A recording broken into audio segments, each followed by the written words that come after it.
У рэгіёне дзейнічаюць 34 камітэты, якія аб'ядноўваюць больш за 60 тысяч членаў.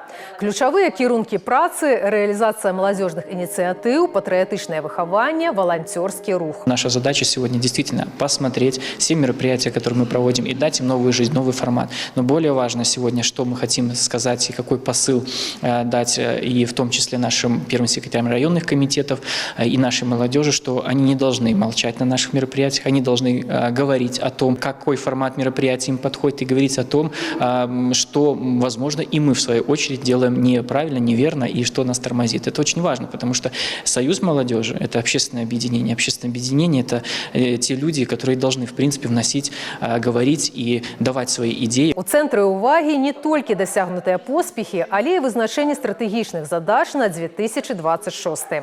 Адна з самых актуальных – арганізацыя студэнцкіх атрадаў. Набліжаецца трэці працоўны семестр. Летась тут атрады працаўладкавалі амаль 9 тысяч чалавек.